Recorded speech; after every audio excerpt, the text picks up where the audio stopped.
Here's ASECT, the American Association of Sexuality Educators, Counselors, and Therapists. This is the organization that I'm in the process of certification with, and this is what ASECT has to say about sexual health.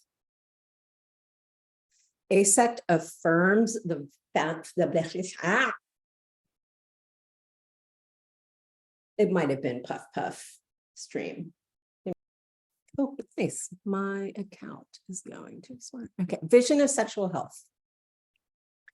ASECT affirms the fundamental value of sexuality as an inherent, essential, and beneficial dimension of being human.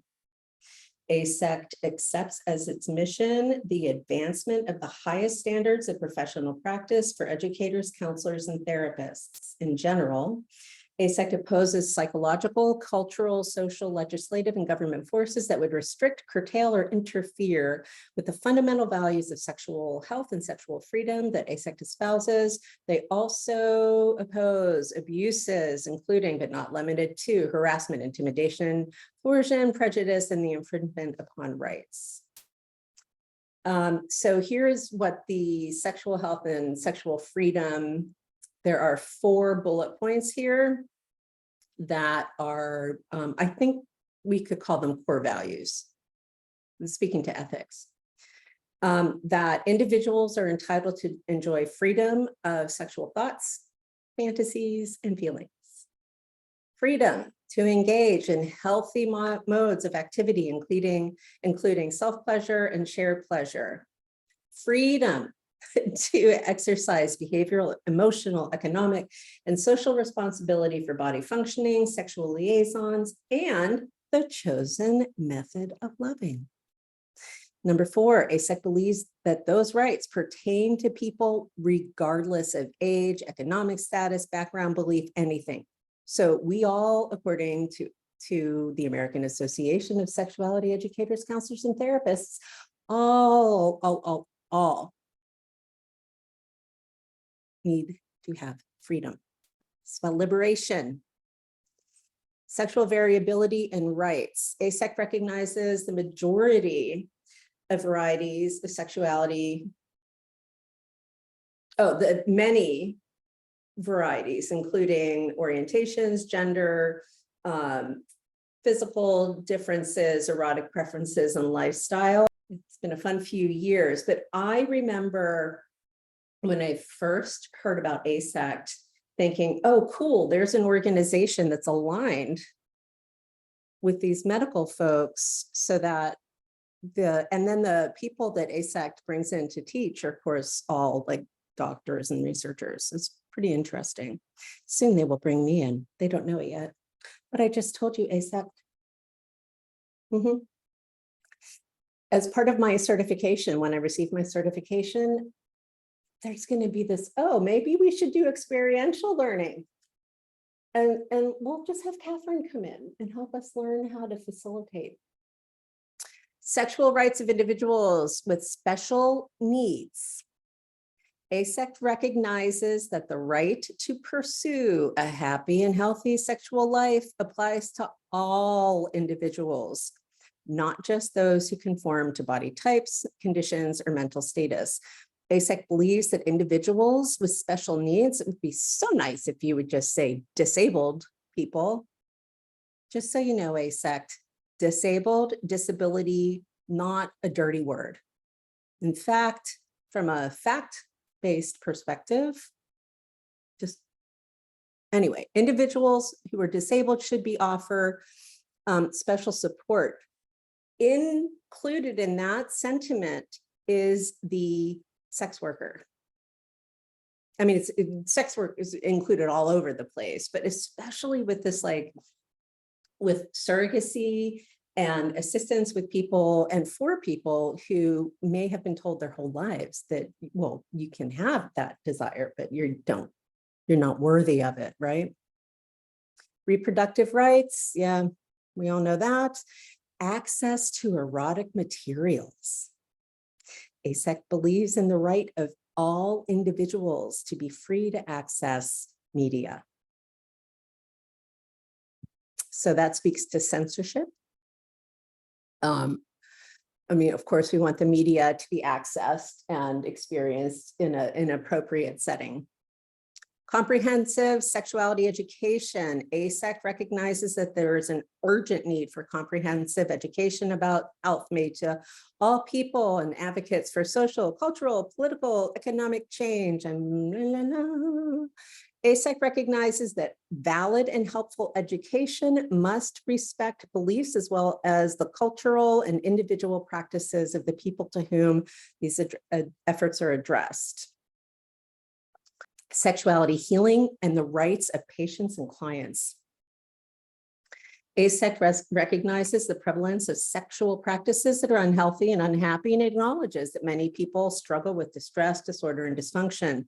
ASEC believes there is an urgent need for healing practices, that is biopsychosocial or holistic care for therapeutic intervention and for personal growth. Oh, I really want to go into what this biopsychosocial model is. That'll be another video. ASEC further believes in opportunities for sexual healing should be accessible for everybody. And then, you know, I will tell you, it can be a little bit problematic because how many people have access to the ASEC? Okay. Do I have another one? American Psychology, AMA. What is the American statement? I'm looking at the American Medical Association. AMA, oh, that's Australian. AMA adopted policies related to reproductive health care. Oh, look at this, November of 2022, Honolulu. So this says that delegates to the interim meeting of the American Medical Association House of Delegates adopted policies opposing the criminalization of pregnancy loss resulting from medically necessary care and supported expanded access to abortion care. So this is speaking to Dobbs. I'm just like, I can't even. Oregon State. Ooh, here's one. AMA criticized for calling for condoms in schools. Do you remember that? It's a long time ago. Oh, if you provide access, people might go have sex. Guess what? They're doing it anyway. So sexual health, sex positivity, that was the other thing. So according to Oxford Dictionary, sex positive means having or promoting an open, tolerant, and progressive attitude. There is one,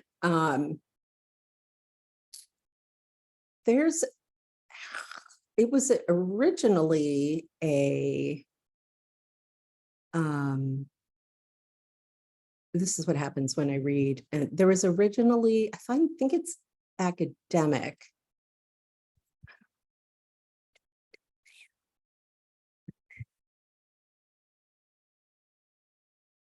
I'm gonna go to, I wanna go to SMSNA. I don't know what that is, but it's a .org. So let's see.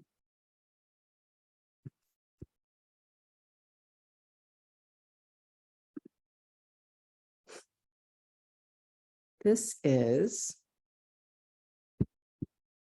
something. All right, well, let me just read this to you. I clearly didn't do my homework because I was just out walking and I was like, oh yeah, let's look at how people define sex positivity and sexual health. So I guess that this organization, smsna.org, says that sex positivity can be traced back to the 1920s when Sigmund Freud addressed concepts. Oh yeah, he was really positive. And then they say liberation was popularized in the 60s and 70s with the free love movement. Of course, we are all in a colonized context. Today, sex positivity, okay, here we go. Sex without shame, yes. Open communication, yes. Safety, yes. Consent, yes. Education, yes. Also, affirming sex work, affirming that kind of work, affirming any lifestyle, any activity, consensual engagement between people and objects, I guess, that isn't harming people. All of that is in, even and especially the stuff you don't like. So sex positivity isn't necessarily saying like, I'm sex positive, I'm going to go out and have all the sex, because it could. But it's more like, I'm sex positive, that person is enjoying going out and having all the sex. I wonder if I've been kicked off of Facebook yet for saying that word so many times. Yeah. I guess I should look at, no, I think I'm done. I'm gonna judge, do a little bit of practice with y'all later. Thank you for being here for my rambling reading of definitions of sexual health and sex positivity. I hope you have a good day. Now I'm gonna just smoothly say goodbye, smoothly.